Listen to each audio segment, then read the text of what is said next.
guess where I am? Anyway, I was out this morning doing a bit of shopping and I bought a selection of plastic elbows at various angles and going to try and get that pipe, if you can see it. There's a pipe coming up through the ceiling from beneath, and I need to connect that onto the shower waste, so that is my task. Despite all the elbows and bends that I could have done, this might just be the way it's going to happen.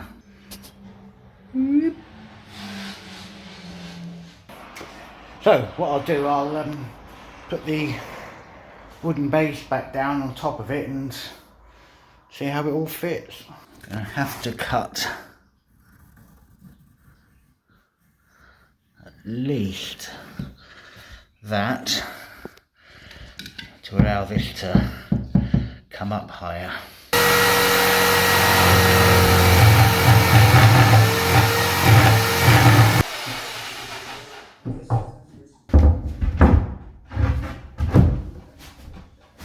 Whilst that looked like it was going to be the nice simple option, it meant with a single pipe that the bent slightly upwards, it meant that the waste was going to be at a slight angle and therefore susceptible to leaking between it and the shower tray, so didn't want that.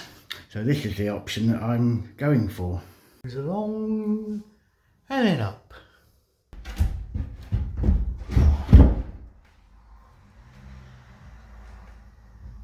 Yay! Much better. So I need to lift the board up again and then I can have a go at getting all of that glued together.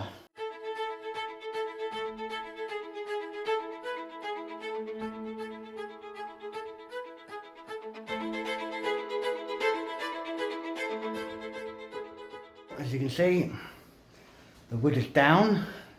I've just marked across it where the joists are so I can screw it directly onto the joist. I think I've got everything through. I remembered I needed to get the two ventilation pipes from the cloakroom and the ensuite downstairs connected up. So I think ready to screw that down.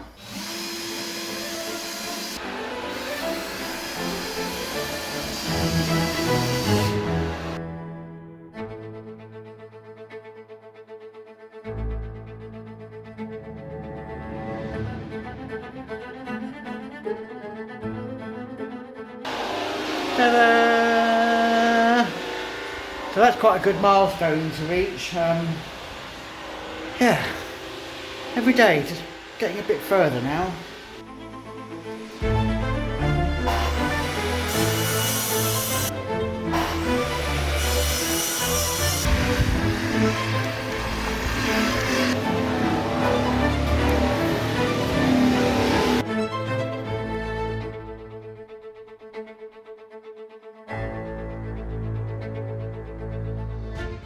So as you can see, I've started to build the dividing wall here between the ensuite and the cupboard that will be there, and yeah, I'm doing it out of wood because, well, I bought it a couple of years ago when I first moved here, before I knew about metal stud work. So I've had this in the barn, so I thought, well, why not use it for this? I've just put two vertical columns in for now. What I'm going to be doing is at the end of the shower here, I'm going to be putting some boxing to hide. Underneath that bag there is a saw pipe that's going to run along the wall here, and I'm going to hide that within some boxing that I'm going to do to about sort of waist height, maybe a little bit higher. When I've done that boxing, it will be hard to get the floor sanded up to the boxing. So what I've just done is been really nice and said, Claire, have a break from what you're doing and let me borrow your machine so I can just do a little bit of sanding in here to try and get the floor in a better condition. Now, unlike where she's been sanding in the bedroom, that's just a wooden floor. This is wooden, but it had some kind of something, vinyl flooring or something like that, stuck to it once upon a time. And now all you can see is the glue everywhere, so I'm hoping that this machine will get rid of that. So yeah, that's what I'm going to do, just a little bit of sanding.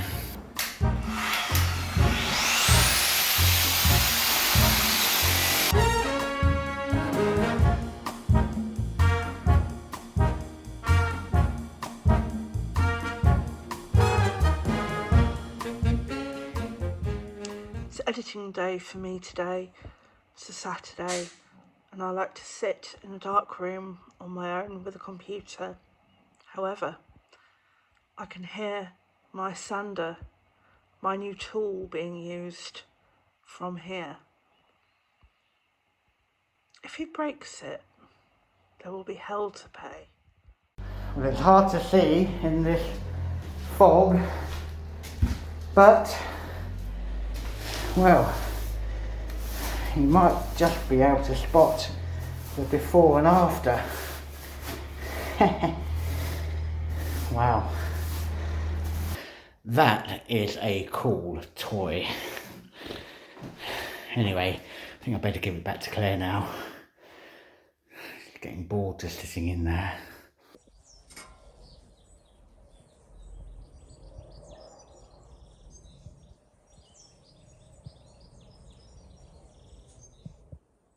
Good morning from Charlotte Maritime. So yesterday I borrowed Claire's tool and with the sander attachment on, and well, I started on the floor, and well, I was just going to do that bit where I'm going to put the boxing, and I wanted to get up tight to that, but I decided I'm just going to go and get on with everything because, well, it makes a lot of mess, so might as well make all the mess in one go, eh?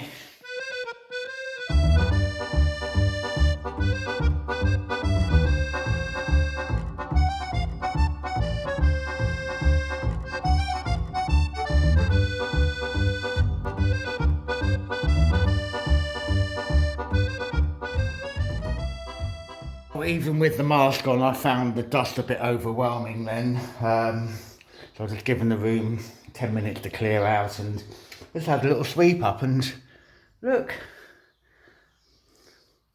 the before and the after.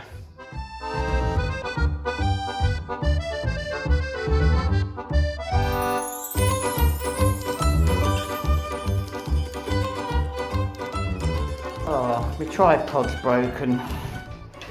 Well, sorry, but that means I can't film the rest of this being sanded, but I will cut now to the finished floor. Well, say finished this part of the work.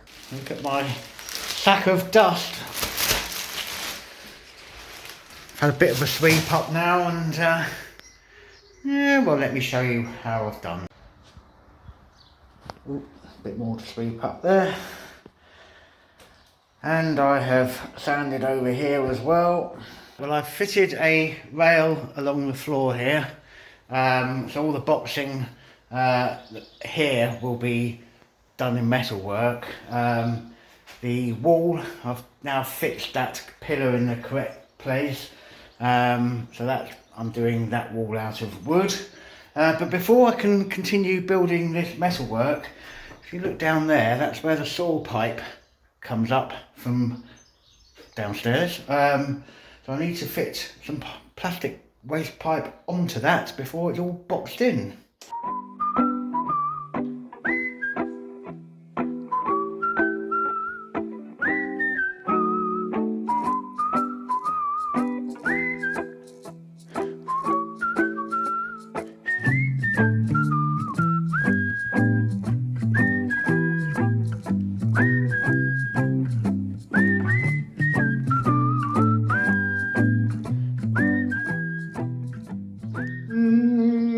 So the basin waste will go into there, the toilet into there. So yeah, starting to look like it's going to be a bathroom, isn't it? So I'm pleased with the progress I made today. I'm knackered though, I need a shower, so ta-ra.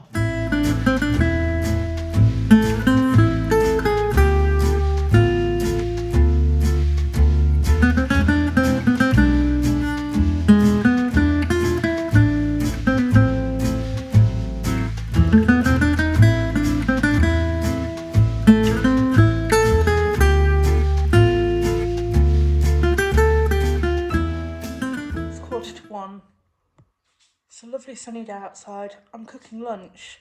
I'm cooking something really simple, sausage sandwiches.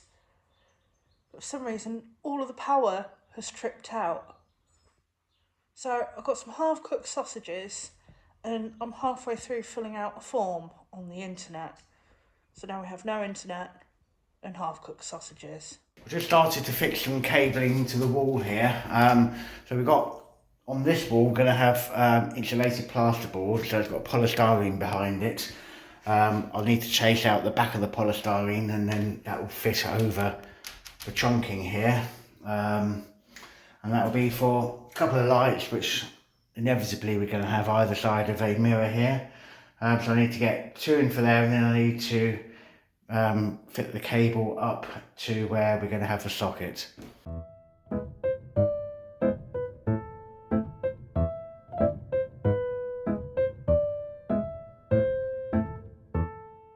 Right, we'll clip the cables to the wall, and I've just brought up the 2 sheets of plasterboard.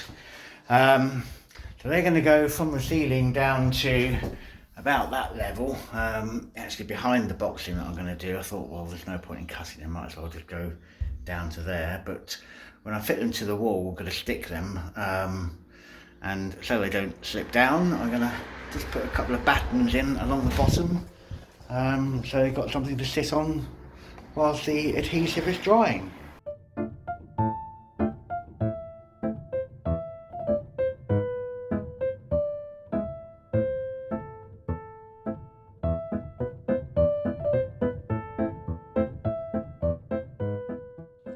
I am happy to report that the power is back on and work can continue in the heat.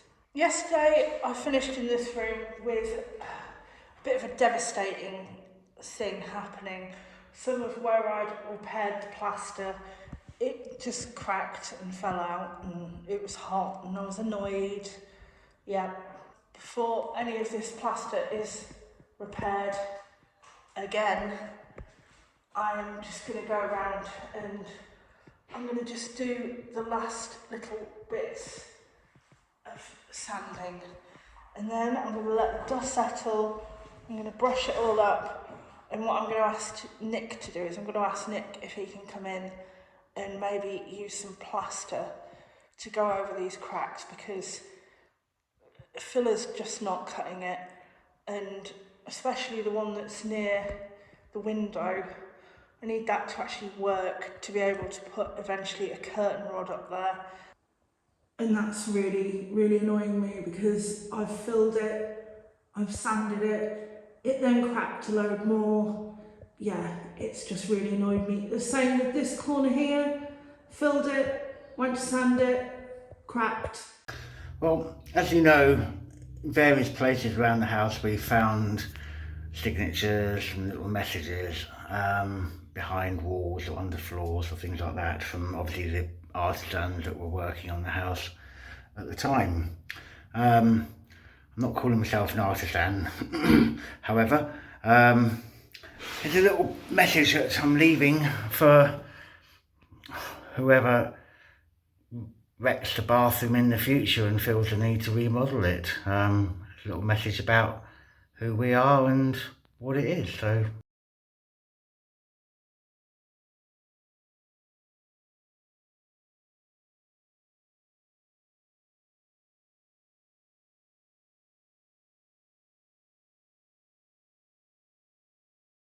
I hope that does not get seen for a long time. I've just had to come back down off the scaffolding tower and stop sanding again. The power keeps going on and off. You might be able to hear Nick in the background. He's with an electric battery operated drill, and I obviously have the sander which is plugged into the electric, and as the electric keeps going on and off, start, stop, start, stop. And when you're up the top of there and it's dusty and it's hot and you're sweating and the power goes off, it can get really quite demoralising and quite upsetting. I feel like I've been in here for a lifetime just sanding. And don't get me wrong, I'm really patient, but the whole thing with the power going on and off is really getting to me. And the whole thing with the plaster coming out of the walls, it's just, honestly,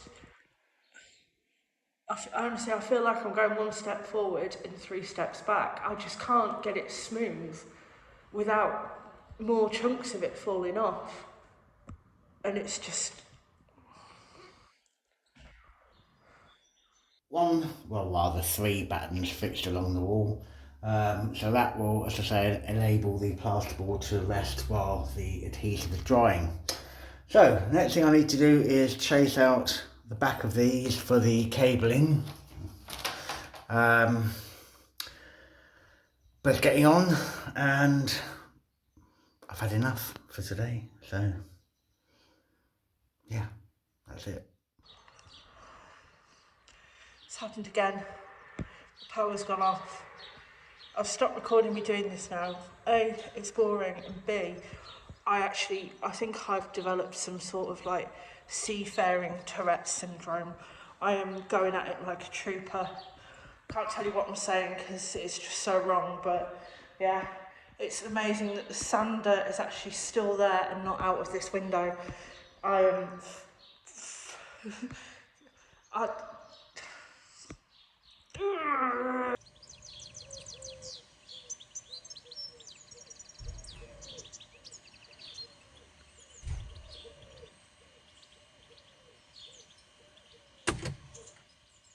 I'm going to cut the back of there, stick it over there, and then stick it to the wall.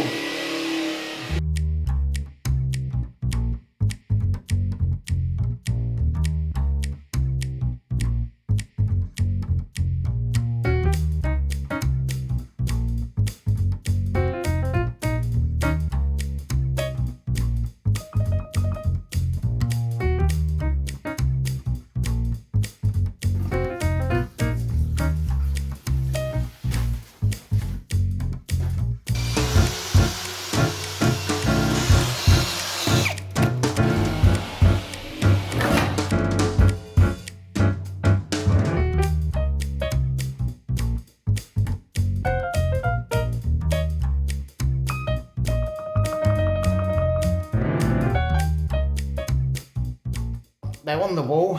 As you can see, I'm having to help them stay on the wall.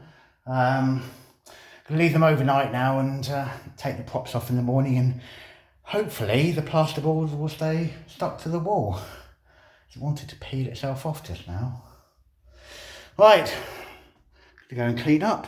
One of the nightly jobs for summer is one of us comes out alternative evenings normally and waters the plants. Now currently we're using the water from the tanks in there, the rainwater that collected over winter, and you can tell the nights that we use the water from the tanks because it smells like death. I don't know whether you could just call it death or a mixture of death and arse. It's horrendous. You don't really want to sit outside because it smells that bad. I just said to Nick this evening, so please can you do a test kit on the water that's in these tanks and look at this. So I'm noticing a difference on an evening when I water these with fresh water compared to what I'll call arse water. So the one on the left is tap water. Okay. The one on the right is tank water. So basically I'm pouring acid onto the plant. onto the plants. I'm going to go and test the water from the water butt, which is also rainwater, to see whether it is the tanks making it acidic or it is the rain.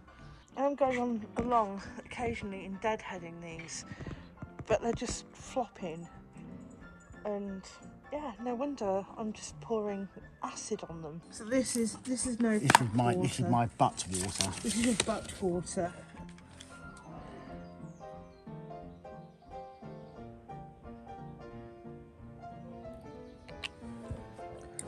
Hold on, calm down dear, calm down. Don't Michael Winner me. So the one on the left now is butt water, the one on the right is tank water. we have acid rain here. Can we stop watering my lovely plants with acid then? Well, no, it might be. I mean, it's within tolerances, isn't it? You need to learn about tolerances, being tolerant. Tolerances. You're funny. Don't get me wrong, it's a lovely idea saving all of this rainwater, but it's actually killing the plants, and it smells like arse. And I'm saying it with an R, so if you're southern and whatever, you can understand me. Arse. I know. You're making me water the Being plants. good for the environment isn't good for our environment. No. Or the plants. No. I mean, you know, spent money on these, and now you haven't. Yeah, water them with this free, highly acidic arse water. Rainwater. Arse water. It's been a while since I've done any type of cooking for you at home. Tonight here is steak night, and I thought I would show you how to make a really simple, easy sauce to go on your steak, especially for the summer. You will need half a bunch of parsley, 4 cloves of garlic, you can make it less if you're not a garlic lover, 2 small dried chilies with the seeds in, some oregano, some pepper, red wine vinegar, olive oil, salt and lemon. You'll also need a blender or a stick blender or something to blend this all together. Take your bunch of parsley, give it a bit of a chop and pop it into your blender. Take your garlic, slice your garlic cloves into halves and chuck them in. Take your chilies, halve them if you want to, leave the seeds in, a bit more heat. Oregano. You can use dried oregano, helps if you take the lid off. Into that, 2 teaspoons of oregano. Now you're going to take some red wine vinegar. You want ideally about 2 tablespoons. There we go. Pepper. Want quite a bit of it in here. Next thing, nice pinch of salt. Take a lemon, half it, and then squeeze the juice in. And then to finish, you're going to take this and you're going to fill it with olive oil to about here. Want quite a good glug of it in. There we go. What I'm going to do now, I'm going to put the lid on and I'm just going to give this a blitz until it's fairly smooth. And once it's gone through the blender, you will end up with something that looks like this. So that's my take on chimichurri sauce. Goes great on steak. Goes quite well on salmon or trout as well. Not tried it on chicken yet. Now I've popped that in the fridge. I'm going to cook my steak. That can sit there for a while, let all of the flavours go together, yummy. And yeah, cook your steak. Once your steak's all ready, you're going to pull that sauce out of the fridge and just drizzle it onto your steak. And there you have your chimichurri sauce. And this will keep for another good couple of days in the fridge. It's really nice. It's got a hint of nom nom nom nom. And it tastes green. How could you not love it?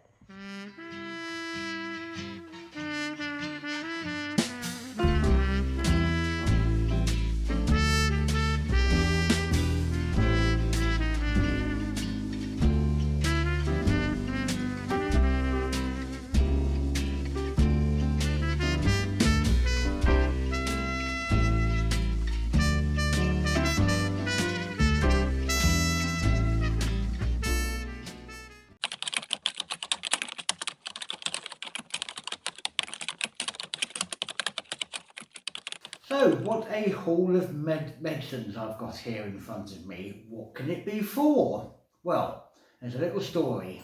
I'm going to tell you, so listen carefully. In 2017, I injured my shoulder. I went to help somebody who was redoing our patio, and I lifted up a very heavy breaker tool, and well, I didn't. My shoulder pulled and it tore. So at the time, I went to the doctors, and he sent me for some physiotherapy, which involved an elastic band and a couple of appointments with an actual physiotherapist. And yes, eventually it healed, or the pain went away, so I assume it healed. And I was happy ever after, well, until about 2 years ago now, and something very similar happened. I went to lift a tool that was a lot heavier than I anticipated.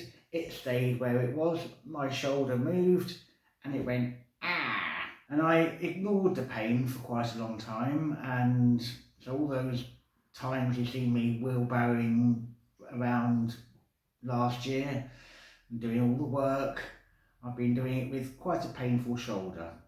Anyway, I'm not one to moan, I try not to. Until about October, when I'd really had enough of it and thought I'll go and see a doctor, which I did. And well, he booked me in for x-rays initially, and some physiotherapy, and well, the x-rays came back and they didn't show up anything. So once the x-rays had been done, I got booked in for an MRI, which took a few months for the appointment to come round, and that was in March. And the MRI, which is the results are here with disc with pictures and things on. The results came back and said, yeah, I've got a 16mm tear in my tendon, my supraepineu distal tendon. It's a middle one in the shoulder that makes your arm go up like that. So I've got a 16mm tear in one direction and 11mm in another. Twice a week for the last 5 months I've been coming here for physiotherapy. Last week I actually got to see a surgeon that my doctor recommended I go to. Seems to be a bit of an expert at things like shoulders, so I went to see him, and yep, I do need to have surgery. It will be keyhole surgery, so they're just going to go in, I think front and back possibly, with a camera and a hook and all kinds of other things. I won't know about it, I'll be... so they're going to fix me, and this is for afterwards treatment, painkillers and things, Elastoplast and whatever else I'm going to need. So long and short is, in about a couple of weeks time I'm going to be out of action, and I'm going to have to keep my arm immobilised apparently for about 6 weeks. So I'm going to apologise in advance that I'm not going to be doing much in the way of renovation. I will try and do things left-handedly if I can, but I don't want to aggravate the injury. Luckily, however, there is still Claire, so she can be doing what she does best, and also looking after me and doing the cooking and the cleaning, but she can also do a bit of renovating and producing a video as long as she's done enough work to warrant one. So thought I'd bring you up to speed. Yeah, there you go. So there we have it. The cat's out of the bag now with the news of the operation. I do feel quite bad for you, especially as you're having it the day before your birthday. Happy birthday. Yay. In advance. Yay. So until you go for the op, I think I'm going to do as much as I can and hope I don't hurt myself even further. And at the point where he gets to the operation stage, I'll be up there. And I will still be cracking on with this bedroom and seeing how we go, I may be moving on to the other bedroom. But in the meantime, work will continue, the show goes on. Now, we're not going to bring you Wine of the Week this week because things are getting busier. We're getting ready for guests.